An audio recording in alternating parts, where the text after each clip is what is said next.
वर्ष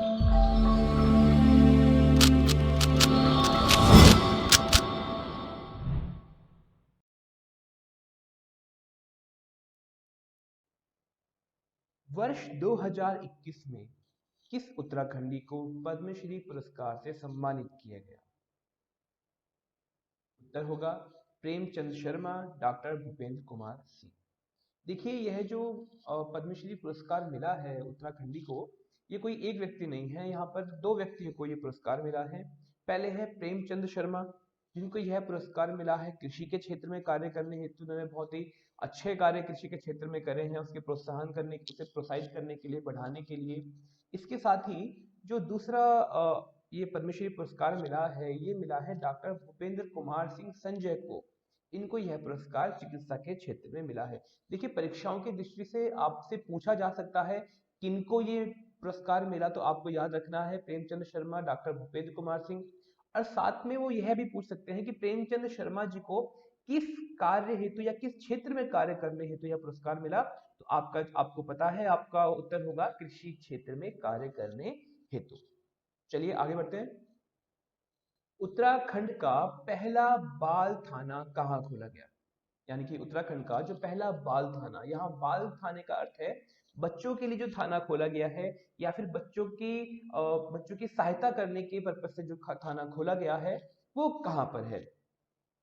ये थाना देहरादून में खोला गया है। देहरादून की डालनवाला कोतवाली को बाल थाना बनाया गया है। 22 जनवरी 2021 को मुख्यमंत्री त्रिवेंद्र सिंह रावत जी ने इसका उद्घाटन किया था। इसका उद्देश्य, आपसे बहुत बार उद्देश्य भी पूछ लेते हैं, तो इसका उद्देश्य बाल अपराधियों को सुधारना व बाल अपराध को प्रभावी रूप से रोकना।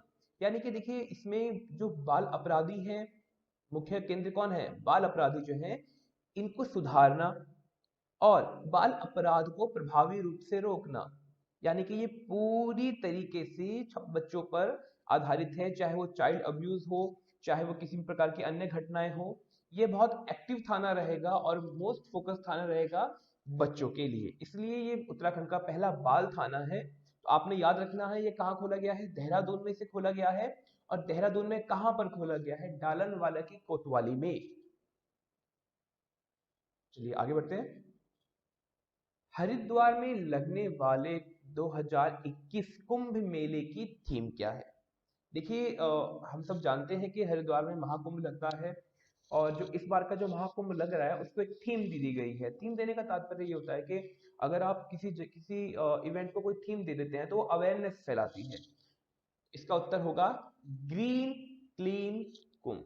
जैसा कि आप नाम से पढ़ पा रहे हैं, ग्रीन क्लीन कुंभ, यानी कि यहाँ पर हम बात कर रहे हैं पर्यावरण से जुड़ने के लिए, पर्यावरण को साफ रखने के लिए। थीम का उद्देश्य आपसे पूछ लिया जाता है, तो थीम का उद्देश्य है गंगा की शुद्धता व पर्यावरण सुरक्षा। ग्रीन क्लीन कुंभ। परीक्षाओं में आपको कुंभ की जगह गंगा भी लिखा हुआ मिल सकता है, तो आपने ध्यान देना है, कुंभ पे ही आपने क्लिक करना है, ग्रीन क्लीन कुंभ। चलिए आगे बढ़ते हैं। उत्तराखंड उच्च न्यायालय के मुख्य न्यायाधीश के रूप में किसने शपथ ली? यानी उत्तराखंड के जो मुख्य न्यायाधीश हैं, हाई कोर्ट कहाँ पर है? नैनीताल में है। तो हाई कोर्ट के जो चीफ जस्टिस हैं, उनके रूप में किसने शपथ ली? तो यह है न्यायमूर्ति राघवेंद्र चौहान। यह है न्यायमूर्ति राघवेंद्र चौहान। उत्तराखंड की राज्यपाल बेबी रानी मौर्य ने इन्हें 7 जनवरी 2021 को शपथ दिलवाई। देखिए, जो हमारे चीफ जस्टिस होते हैं, इनको शपथ दिलाने का कार्य राज्यपाल का होता है। तो उत्तराखंड के चीफ जस्टिस हैं, तो उत्तराखंड के चीफ जस्टिस होने के कारण इनको कौन दिलाएगा? बिल्कुल बिल्कुल, इनको शपथ दिलाएगी बेबी रानी मौर्य। और इनसे पहले अब जान लेते हैं, इनसे पहले कौन थे। तो रमेश रंगनाथन जी, नाम याद रखिएगा। रमेश रंगनाथन जी के पश्चात, यानी उनकी रिटायरमेंट हो चुकी थी, तो उनके बाद कार्यकारी रूप से मुख्य न्यायाधीश के रूप में 162 दिन तक रवि मलमथ जी ने कार्य संभाला। परीक्षाओं में आपसे पूछ सकते हैं कि राघवेंद्र सिंह या राघवेंद्र चौहान जी से पूर्व कार्यकारी चीफ जस्टिस कौन थे, मुख्य न्यायाधीश कौन थे? तो आप बोलेंगे रवि, आपका नाम रवि मथ जी। और अगर पूछा जाए कि राघवेंद्र चौहान जी से पूर्व मुख्य न्यायाधीश कौन थे, तो आप कहेंगे रमेश रंगनाथ जी। शब्दों पे ध्यान देना, कार्यकारी रवि मलमत जी, और अगर पूछा जाए पूर्व मुख्य न्यायाधीश तो रमेश रंगनाथ जी। चलिए आगे बढ़ते हैं। कुमाऊं का पहला साइबर थाना कहाँ खोला गया?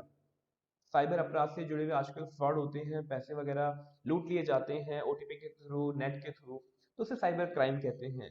तो कुमाऊं का पहला साइबर थाना कहाँ खोला गया? यह खोला गया है रुद्रपुर उधम सिंह नगर में। ध्यान दीजिएगा, रुद्रपुर के माफ करना, उधम सिंह नगर के रुद्रपुर जिले में से खोला गया है। तो कुमाऊं का पहला साइबर थाना अस्थायी, क्योंकि अभी स्थायी नहीं हुआ है, अस्थायी रूप से रुद्रपुर के उधम सिंह नगर में खुला है। और कब खुला है? 1 जनवरी 2021 को। और अगर पूछा जाए उत्तराखंड का पहला साइबर थाना, तो 2015 में खोला गया था देहरादून। चलिए आगे बढ़ते हैं। कामधेनु संहिता पुस्तक के लेखक कौन है? तो कामधेनु संहिता बहुत इंपॉर्टेंट पुस्तक नहीं है, परंतु कुछ भी पूछा जा सकता है, तो इसके बारे में जान लेना बहुत जरूरी है। तो कामधेनु संहिता पुस्तक के लेखक कौन है? यह है रमेश सेमवाल जी। अब इनके बारे में थोड़ा जाना जाए, रमेश सेमवाल जी हैं कौन? तो पुस्तक का विमोचन 18 जनवरी को विधानसभा अध्यक्ष प्रेमचंद्र अग्रवाल जी ने किया था। और जो रमेश सेमवाल जी हैं, ये एक प्रसिद्ध ज्योतिषाचार्य हैं और उत्तराखंड ज्योतिष परिषद के अध्यक्ष भी हैं। यह पुस्तक गाय के चौमुखी महत्व को बताती है। देखो, कामधेनु से ही हमें पता चल जा रहा है कि गाय से जुड़ी हुई या गाय पे आधारित ये पुस्तक है। इसमें गाय के वैज्ञानिक, सांस्कृतिक, धार्मिक सभी महत्व के बारे में बताया गया है। इसका मुख्य रूप रहा है गाय के महत्व को दर्शाना। चलिए आगे हमारे पास नया प्रश्न है। उत्तराखंड वन विभाग के प्रमुख किसे चुना गया? उत्तराखंड वन विभाग का जो प्रमुख है उसे किसे चुना गया? तो उत्तर है राजीव भरथरी। यह 1985 बैच के आईएफएस अधिकारी हैं। आगे बढ़ते हैं। दिल्ली में आयोजित गणतंत्र परेड में उत्तराखंड की झांकी को कौन सा स्थान प्राप्त हुआ? उत्तर है तृतीय स्थान, तीसरा स्थान मिला था। तो 2021 में राजपथ में उत्तराखंड की झांकी की जो थीम थी वो थी केदारखंड, केदारनाथ नहीं, ध्यान देना, वहां पर परीक्षाओं में आपको केदारनाथ भी दिखाई देगा, पर आपने केदारखंड पे ध्यान देना, केदारखंड पे आपने क्या करना है? टिक करना है। और ये पुरस्कार जो केंद्रीय मंत्री किरण रिजिजू हैं उनके द्वारा उत्तराखंड की जो टीम थी उसको दिया गया है। साथ में एक चीज और ध्यान दीजिएगा कि जो प्रथम पुरस्कार मिला है वो मिला है राम जन्मभूमि या जो राम मंदिर के ऊपर जो झांकी बनी थी यूपी की, उत्तर प्रदेश की। चलिए आगे बढ़ते हैं। अर्थ डे नेटवर्क ने साल 2020 के लिए किसे अर्थ डे नेटवर्क स्टार चुना है? ये है आरुषि निशंक। बहुत से लोगों को नाम सुनते ही पता चल गया होगा ये कौन है, पर तभी चलो इनके बारे में थोड़ा सा देखा जाए। तो आरुषि निशंक जो है, ये स्पर्श गंगा अभियान, एक मूवमेंट है स्पर्श गंगा अभियान, उसकी क्या है? राष्ट्रीय संयोजक है। और यह केंद्रीय शिक्षा मंत्री हमारे रमेश पोखरियाल निशंक जी की पुत्री है। आगे बढ़ते हैं। Scientist of the year award 2020 से किसे सम्मानित किया गया? तो ये है हेमंत कुमार पांडे जी। ध्यान दीजिएगा नाम, हेमंत कुमार पांडे जी। इनको साइंटिस्ट ऑफ द ईयर 2020 पुरस्कार से सम्मानित किया गया। हेमंत कुमार पांडे को सफेद दाग की प्रभावी दवा, जो सफेद सफेद सर्कल्स बन जाते हैं फेस पे, उनकी जो दवाई बनाई है जिसका नाम है ल्यूकोरोस्कीन, ल्यूकोरिस्कन, माफ करना, ल्यूकोरिस्कन जो दवाई है, इसको बनाने के लिए उनको ये सम्मान मिला था। और ये वर्तमान में डीआरडीओ में कार्यरत है, ये वहां पर कार्य करते हैं। नया प्रश्न है। उत्तराखंड की पहली क्रोकोडाइल सफारी कहाँ बनने का निश्चय किया गया? देखो, सफारी बहुत होती है, टाइगर सफारी होती है, राइनो सफारी होती है, कुछ इसी तरीके से ये क्रोकोडाइल सफारी है। यहाँ पर क्या है, एक स्थान है जहाँ पे मगरमच्छों को उनका संरक्षण किया जाएगा और पर्यटकों के लिए क्या है, एक सफारी खोली जाएगी। तो वो स्थान कहाँ बनाया गया है? ये स्थान बना है खटीमा में। ध्यान देना, कहाँ बना है? खटीमा। और खटीमा कहाँ है? उधम सिंह नगर। उधम सिंह नगर में अभी आपने पहले पढ़ा था, कुमाऊं का पहला साइबर क्राइम थाना खोला गया है, ठीक है? तो उसी उधम सिंह नगर की खटीमा में क्रोकोडाइल सफारी बनाने का निश्चय किया गया है। अब ये कहां पर है? तो यह खटीमा सुरई वन रेंज के खकरा नाला में बनाई जाएगी। नाम है खकरा नाला, नाला नहीं है, साफ पानी है, तो खकरा नाला में इसे बनाया जाएगा और इसका उद्देश्य होगा मगरमच्छों का संरक्षण और उत्तराखंड में पर्यटन को बढ़ावा देना। आगे बढ़ते हैं, हमारे पास नया प्रश्न है, ग्रीनफील्ड एयरपोर्ट किस स्थान पर बनाया जाएगा। सबसे पहले हमें ग्रीनफील्ड के बारे में जानना होगा। देखिए ग्रीनफील्ड क्या है। ग्रीनफील्ड जो कई सारे मूवमेंट्स, कई सारे जो भारतीय सरकार है वो कई सारे अभियान चलाती है, उसमें एक है ग्रीनफील्ड। इसका कार्य होता है जिन स्थानों पर मूलभूत सुविधाएं नहीं है या फिर आधुनिक सुविधाएं नहीं है, उस जगह पर उनको प्रोवाइड करवाना। इसी के अंतर इन्होंने यहाँ पे क्या किया है, एयरपोर्ट में जो फैसिलिटी इन्होंने दी है वो एयरपोर्ट में दी है। तो ग्रीनफील्ड मूवमेंट के थ्रू एयरपोर्ट में कुछ फैसिलिटीज दी गई है, इसलिए ये जगह क्या बन गई, ग्रीनफील्ड एयरपोर्ट बन गई। मुझे आशा है आपको समझ में आया होगा ग्रीनफील्ड क्या होता है और ग्रीनफील्ड एयरपोर्ट क्या होता है। तो ये पंतनगर में बना है, यानी कि ग्रीनफील्ड या जो ग्रीनफील्ड अभियान है इसके अंडर जो पंतनगर एयरपोर्ट है उसको लिया गया और उसको आगे क्या किया जा रहा है, डेवलप किया जा रहा है। ग्रीनफील्ड प्रोजेक्ट के अंतर्गत जिस स्थान में सुविधाओं का अभाव है वहां सुविधाओं की पूर्ति करी जाती है। पंतनगर आपने देखा होगा, एयरपोर्ट है वहां पर और हवाई पट्टी है, हवाई जहाज उड़ते भी हैं, पर वो फैसिलिटीज वहां पर नहीं है। आप देखोगे आपको बड़ा रूखा रूखा सा लगता है, लगता ही नहीं है एयरपोर्ट है, बस खाली एक बड़ा सा रनवे दिखाई देता है।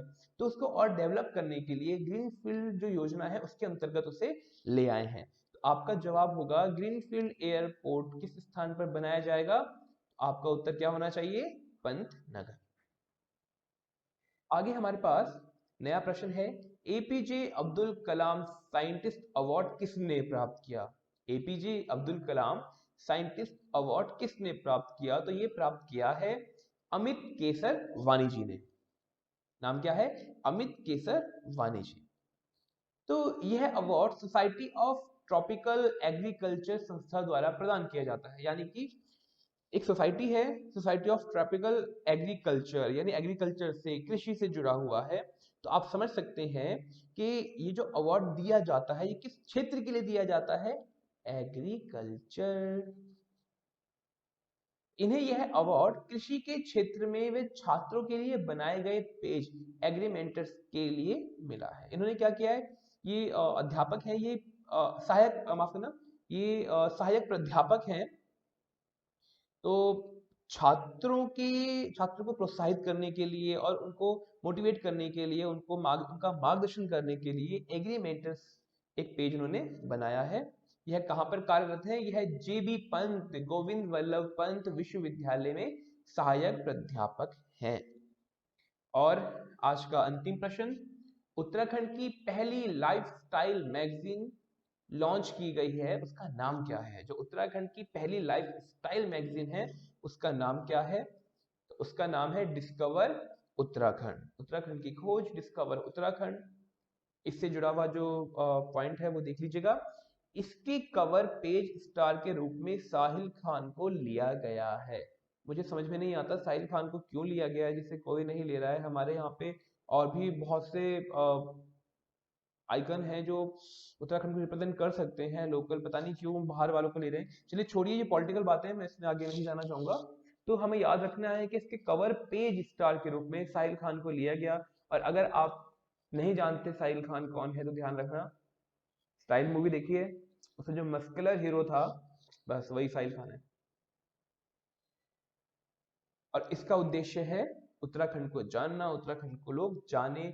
जितना लोग जानेंगे उतना यहाँ पर आना चाहेंगे, उतना पर्यटन बढ़ेगा, और जितना पर्यटन बढ़ेगा उतना राजस्व बढ़ेगा और उत्तराखंड सरकार को पैसा। वर्ष 2020 के लिए बेस्ट मेडिकल यूनिवर्सिटी अवार्ड 2020 से किसे सम्मानित किया गया है, एम्स ऋषिकेश।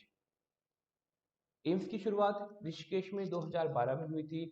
इसके अध्यक्ष शमिरन नंदी हैं। देखिए आप ध्यान, आपको पता होगा कि एम्स जो है अलग अलग राज्यों में खुले हुए हैं और उत्तराखंड में जो एम्स खुला है वो ऋषिकेश में है।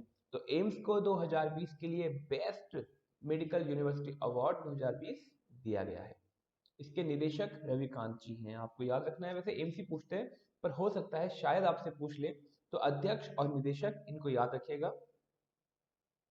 प्रश्न नंबर 16, उत्तराखंड के किस स्थान में डॉपलर वेदर रडार की उद्घाटन किया गया? मुक्तेश्वर, नैनीताल। नैनीताल में एक जगह है मुक्तेश्वर जहां पर ये डॉपलर वेदर रडार की उद्घाटन किया गया है। यहाँ पर जैसे कि आप नाम से समझ सकते हैं, यह मौसम संबंधी जानकारी देने वाला एक रडार है जिसे उत्तराखंड में लगाया गया है। इसका उद्घाटन केंद्रीय मंत्री हर्षवर्धन जी ने किया था और उत्तराखंड के साथ साथ इसका उद्घाटन हिमाचल में भी किया गया। मतलब सिर्फ उत्तराखंड में नहीं, हिमाचल में भी इस रडार को लगाया गया है। देखिए, हिमाचल और उत्तराखंड दोनों जो स्थान हैं वो बहुत सेंसिटिव जोन में आते हैं, जहाँ पर भूकंप, भूस्खलन, अब जब से केदार आपदा आई है, बाढ़ की स्थिति, बादल फटना, ये सब लगा रहता है। तो इससे बचने के लिए, इसके पूर्वानुमान को लगाने लगाने के लिए उत्तराखंड और हिमाचल में क्या किया गया? डॉपलर वेदर रडार का उद्घाटन किया गया। चलिए आगे बढ़ते हैं। अगला प्रश्न है, उत्तराखंड की कौन सी लड़की एक दिन के लिए उत्तराखंड की मुख्यमंत्री बनी? सृष्टि गोस्वामी। ध्यान दीजिएगा, उत्तराखंड की लड़की है सृष्टि गोस्वामी, जिसे एक दिन के लिए मुख्यमंत्री बनाया गया था। देखिए, इसका कारण क्या था कि जो बालिका दिवस था उस समय बालिकाओं को प्रमोट करने के लिए, उनको उनको उनके अंदर विश्वास जागृत करने के लिए ये एक अच्छी पहल अपनाई गई उत्तराखंड के मुख्यमंत्री त्रिवेंद्र सिंह रावत जी के द्वारा, जिसके अंतर्गत सृष्टि गोस्वामी जो लड़की है इसे एक दिन के लिए मुख्यमंत्री बनाया गया। चलिए अगला प्रश्न पढ़ते हैं। किसने 18 फीट 3 इंच का बथुआ उगाकर इंडिया बुक ऑफ रिकॉर्ड में नाम दर्ज कराया? देखिए, बथुए का नाम जब भी आता है सबके मुंह में पानी आ जाता है, क्योंकि बथुए की सब्जी और पराठे बहुत ही टेस्टी बनते हैं। तो एक सिंपल से बथुए को 18 फीट 3 इंच तक बढ़ाकर इसको इतना उगाना, इसके ऊपर मेहनत करना, ये कार्य किया है रमेश जोशी जी ने। इनका संबंध कुमाऊं से है। आगे है प्रश्न नंबर 19, साहित्य गौरव सम्मान किसे मिला? यानी कि साहित्य गौरव सम्मान जो है ये किसे मिला? ये मिला है रमेश पोखरियाल निशंक जी को। रमेश पोखरियाल निशंक जी आपको पता है कौन है? ये उत्तराखंड के जो हमारे लोकसभा के सांसद हैं, इसके साथ ही ये केंद्रीय शिक्षा मंत्री भी हैं। तो ये जो साहित्य गौरव सम्मान है, ये कनाडा की संस्था हिंदी राइट्स गिल्ड के द्वारा प्रदान किया जाता है। चलिए, आपसे संस्था पूछ सकते हैं कि हिंदी गौरव सम्मान जो रमेश पोखरियाल निशंक जी को मिला है, किस संस्था द्वारा दिया जाता है? तो हिंदी राइट्स गिल्ड। ठीक है, चलिए, किस उत्तराखंड के मेले को राष्ट्रीय मेला घोषित किया गया है? अब देखिए, ये भी जो प्रश्न है बहुत ही महत्वपूर्ण स्थान रखता है, क्योंकि मेले सबको याद हैं। आप चाहे देहरादून के मेले की बात करें, चाहे आप टिहरी के विकास मेले की बात करें, आप चाहे चंपावत में कहीं चले जाएं, मेले आपको याद रहेंगे और मेलों से जुड़ा हुआ प्रश्न जरूर पूछा जाता है। पर यहाँ पर थोड़ा घुमा दिया गया है, यहाँ पर पूछा गया है कि किस उत्तराखंड के मेले को राष्ट्रीय मेला घोषित किया गया? तो आपका उत्तर होगा देवीधुरा मेला, जो चंपावत में लगता है। यह मेला चंपावत में आयोजित होता है। यह घोषणा, जो इस मेले को राष्ट्रीय मेला बनाने की घोषणा है, इसकी घोषणा करी है सतपाल महाराज जी ने। ठीक है, ये हमारे पर्यटन मंत्री हैं और इसका जो मेन औचित्य है वो है पर्यटन को बढ़ावा देना। ये देवीधुरा का मेला वही मेला है जहाँ पर पत्थरबाजी की जाती है। आपने देखा होगा, यहाँ पर पत्थर से किसी पे वार किया जाता है, तो यही देवीधुरा का मेला है। अगला प्रश्न है, शाइनिंग वर्ल्ड केयर सम्मान किसे मिला? ध्यान रखिएगा, शाइनिंग वर्ल्ड केयर सम्मान किसे मिला? तो ये मिला है मनीष कुमार पंत जी को। तो शाइनिंग वर्ल्ड केयर संस्था जो है ये ताइवान की संस्था है और उन्होंने यह जो पुरस्कार दिया है मनीष कुमार पंत जी को, ये लॉकडाउन में लोगों की सहायता हेतु दिया गया है। देखिए, मनीष कुमार पंत जी उत्तराखंड पुलिस के एक फायरमैन हैं, जिन्होंने लॉकडाउन के समय बहुत ही अच्छे प्रयास किए हैं लोगों की मदद करने के लिए, जिसको मद्देनजर रखते हुए इनको ताइवान की जो संस्था है शाइनिंग वर्ल्ड केयर संस्था, इसके द्वारा पुरस्कार प्रदान किया गया। तो आपको इसमें से 3 चीजें याद रखनी है। शाइनिंग वर्ल्ड केयर सम्मान किस देश से संबंधित है, किसे मिला है और जिसे मिला है किस लिए मिला है। ठीक है, ये 3 पॉइंट्स आपके यहां से बनेंगे। इन 3 पॉइंट्स को आपने ध्यान से याद करना है। शाइनिंग वर्ल्ड केयर संस्था ताइवान की है, मनीष कुमार पंत जी को मिला है और लॉकडाउन में लोगों की सहायता हेतु दिया गया है। चलिए आगे बढ़ते हैं। मैरिनो भेड़ का प्रजनन उत्तराखंड में कहाँ किया गया? उत्तर है पिथौरागढ़। देखिए, भेड़ पालन अपने आप में एक बहुत ही प्रमुख व्यवसाय है। अगर हम पिथौरागढ़ की बात करें या फिर हम बात करें ऊपर चमोली की या फिर जो सीमांत गांव है वहां पर भेड़ पालन बहुत ही मुख्य व्यवसाय के रूप में प्रयोग किया जाता है। और इसमें ऑस्ट्रेलिया की मरीनो भेड़ का प्रजनन कराया गया, जिसके कारण उनकी तादाद बढ़ सके और यहाँ पर ऊन का जो उत्पाद है वो बहुत ही अच्छे स्तर तक पहुंच सके। तो यह एक खास किस्म की भेड़ ऑस्ट्रेलिया से लाई गई और इसकी प्रजनन के पश्चात दो नर भेड़ों ने जन्म लिया। चलिए आगे बढ़ते हैं। भारतीय गणतंत्र परेड 2021 के मुख्य अतिथि कौन थे? ये थे बोरिस जॉनसन। कौन थे? Boris Johnson. यह, माफ करना यहाँ पे उत्तराखंड लिखा गया है, पर ये इसे कट कर दीजिएगा, ये उत्तराखंड नहीं है। यहाँ पर होगा आपका ब्रिटेन। ये ब्रिटेन के प्रधानमंत्री हैं। तो उत्तराखंड को आप कट कर दीजिए, ये गलती से टाइप हो गया है। तो ये ब्रिटेन के प्रधानमंत्री हैं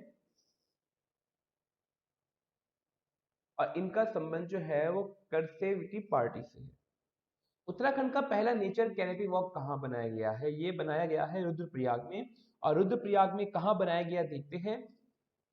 तो उत्तराखंड का पहला नेचर कैनेपी वॉक रुद्रप्रयाग की चोपता के पास बनिया कुंड के जंगल में बनाया गया है। रुद्रप्रयाग आप सब जानते हैं और चोपता तो आप बहुत अच्छे तरीके से जानते हैं।